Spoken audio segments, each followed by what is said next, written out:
The original trilogy has two pretty cool and distinct rebel bases at both Yavin and Hoth, but these are far from the only bases the Rebel Alliance had established throughout the galaxy.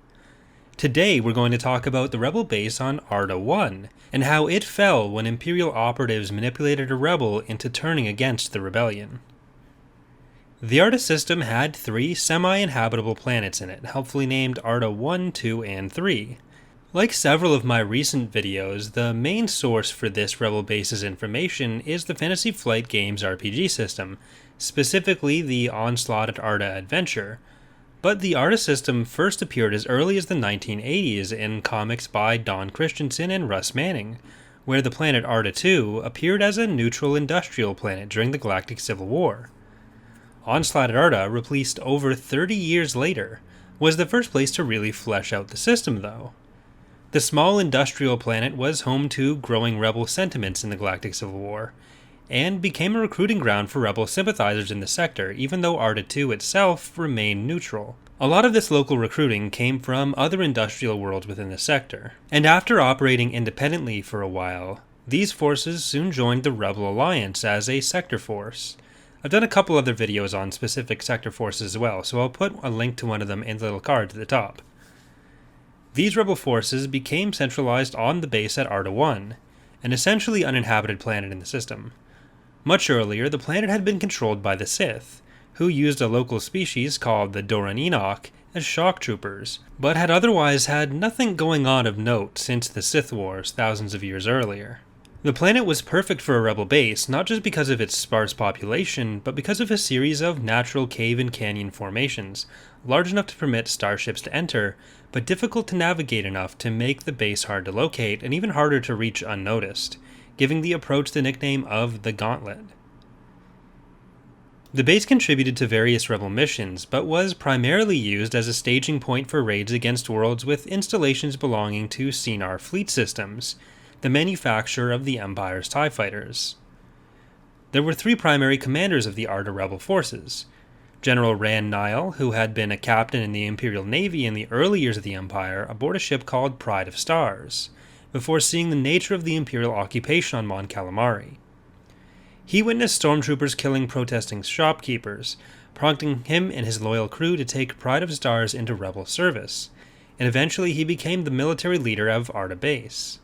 Satena Haas, a civilian rebel leader on the base, had been driven to the rebellion after having spent her youth studying the alien species and cultures of the Outer Rim, before seeing how they were treated under the Empire. The final straw for her came with the Imperial murder of her pacifist Ithorian mentor, Borisel.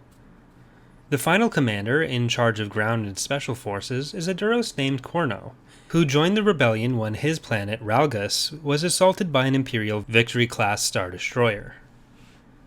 Among the various staff and soldiers at the base was a human male named Var Narek, a field assistant to Satena Haas and a stickler for procedure. Narek's family came from a planet called Ord Radama, where his father had been a highly placed aristocrat. With the rise of the Empire, it was assumed that the senior Narek would become the system's governor. However, the position was instead given to Alor Argrol, and this affront to their family, along with his own inability to progress under the Empire, turned Var Narek to the rebels on Arda.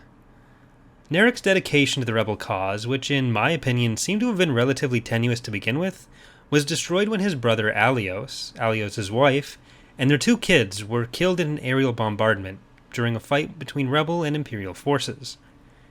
Var then vowed to bring the war to the quickest end possible, and contacted an old friend in the Imperial Intelligence Service, Malau Jackeos, offering information on the Arda base. Var then planted several hyperspace transponders in and around the base, broadcasting the location to the Empire. One of these was then found on a patrol by Vortex Squadron out of Arda base, but by then it was too late. The Imperials had already arrived. A desperate fight ensued as the Imperials launched an assault down the gauntlet with TIEs, AT-ATs, and other assault forces. The rebels were barely able to hold off the Imperial forces long enough to safely evacuate, though the base fell into Imperial hands. Rebel operatives working for the command staff of Arda base after they moved to a new location on the swamp planet of Jagamir helped determine that Var Narek had been responsible for the information leak. But before they could apprehend him, Narek was killed by his old friend Malau Jackeos. In reality, the tragedy that cost his brother, sister-in-law, niece, and nephew their lives had not been the result of a battle between the rebel and imperial forces at all.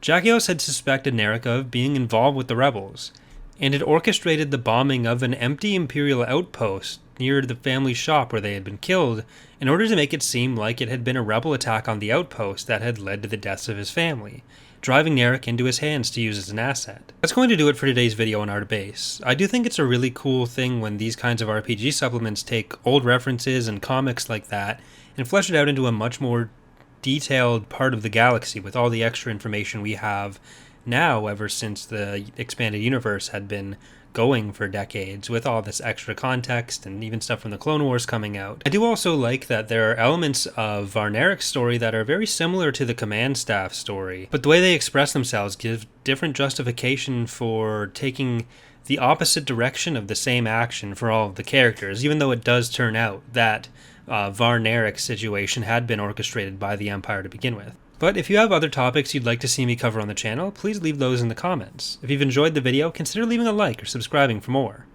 Thanks for watching, and I hope to see you next time.